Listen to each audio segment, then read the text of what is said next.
In 1982, we got the movie Rocky 3. This is the third installment in the Rocky franchise, and though I do not think it is as good as the first two, this movie is definitely a great one. We see Apollo Creed in this one, except this time he has a little bit of a different role, and we have Rocky back with a little bit more success than he has in any of the other ones, but riding off the success, he suffers a defeat, and he has to find himself again and go back out and fight a new and stronger opponent, that he has to work through. But how does he work through this issue, though? He works through this by the help of Apollo Creed. Remember the guy that he beat up in the first and the second movie? Well, in this one, he helps him train this one, because our main man, Mick, his manager from the first two movies, ends up dying in this one in a very sad death, and this is what makes Rocky basically just lose his whole course in life, and he just doesn't know what to do. So he's like, you know what, I'm gonna retire. I have all this fame now, all this money. My manager's dead. Yeah, I'm just gonna retire. But then he suffers a defeat on his quote unquote last fight. So then Apollo's like, you're gonna come with me, and you're gonna train, because you have potential. You're not just going to retire like this. You won't live with yourself. So he trains. We get to hear Eye of the Tiger, and it just gets crazy, right? And he's training. He's running across the sand, like on the beach. He's running across the beach. He's training like he did in the first one. It's getting crazy, okay?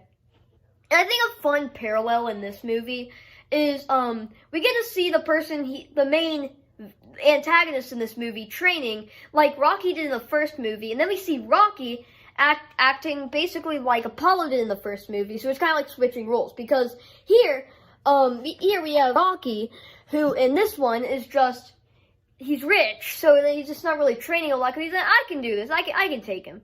But then you have this other guy who is cut between him training a lot and him just basically doing nothing. It's basically just a quick inversion of what happened in the first one, except the roles are switched. Obviously, Rocky loses, and he has to find himself train harder with the Eye of the Tiger playing in the background, because without that, he probably wouldn't have won, honestly. And he wins the fight. At the end, and here now we have Apollo Creed as his manager, which I think is a really nice relationship to see them both have, to see how they were former adversaries, well, not adversaries, but, you know, opponents, and now they're kind of working together to win. And that's a really nice twist of events to just see, because yeah, they really do work together as characters. And it's just fun to see. So, definitely, this one is an amazing movie. I don't think it's as good as the first or the second one, but this one most definitely is just an amazing movie. Yeah, it's just a great movie. All the Rocky movies are great, but then again, I'm watching them in order, so for all I know, the next one could be horrible, but I don't think it will be. I think this movie is definitely a solid, I don't know, it's just an amazing movie.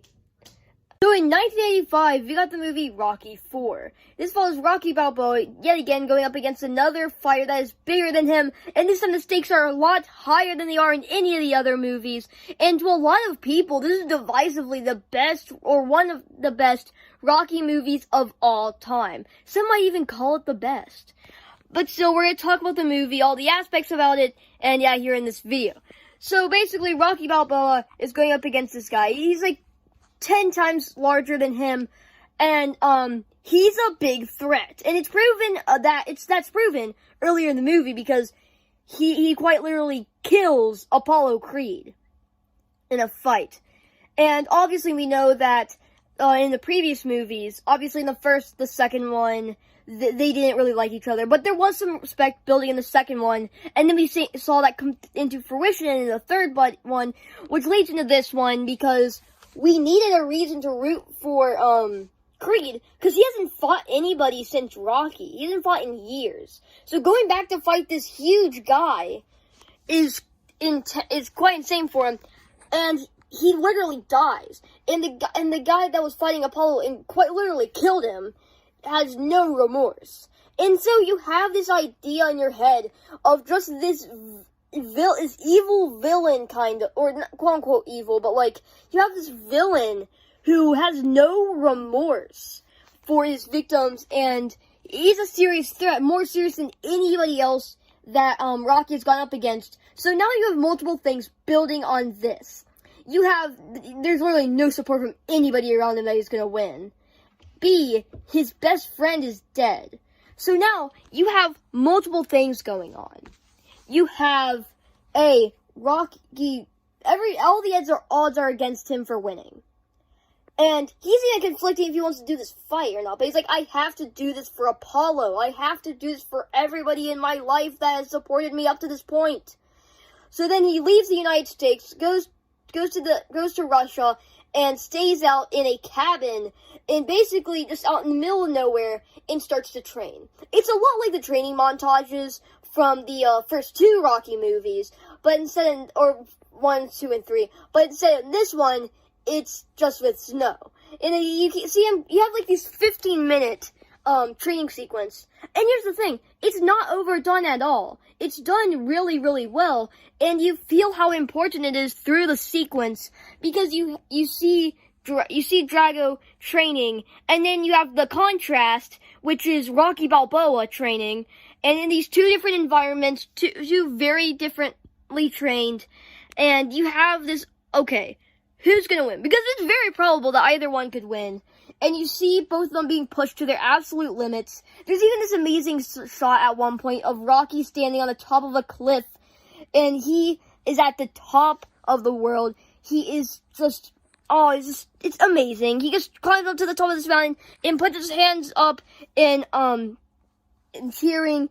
And it's just great. It's just a bigger sequence of what happened in the first one, where he got to the top of the staircase and then he pumped his arms in the air. Except for this one, it's on the very top of a freaking cliff, like hundreds of feet in the air, which is just incredible. And you cut to the actual fight. And by the time you get to the fight, there's like about 12 minutes left in the movie. And this is, remember, this is not a long movie by any means. This movie's only a little over an hour and a half, because that's what it needed to be. It needed to be that amount of time and that amount to fight for this to really come across as this big thing that's happening.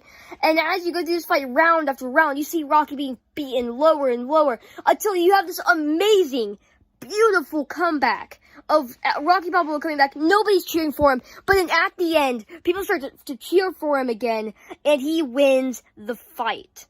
And it's just so amazing. And obviously there's more character development with the villain, or the antagonist in this movie. But that's much later, and that's in the Creed movies. But yeah, this is all around a great movie. All the Rocky movies are great, but I definitely feel this one is something special. This one is just purely amazing. It has an interesting 80s feel to it. Because you have all this story and everything, and then you just go to Paulie getting a freaking robot wife, a robo-wife if you do, and it's just so goofy. This whole movie's kind of goofy with this big super baddie and stuff like that. But yeah, maybe its message is, it has an amazing message at the end too. It's Rocky's speech. Just everything's great about this movie. Yes, even Paulie's robo girlfriend. Anyways, guys, if y'all enjoyed this video or any of my other content, please consider subscribing. I'll see you in the next one. Goodbye. Oh yeah, out of 100, this is gonna be an 88.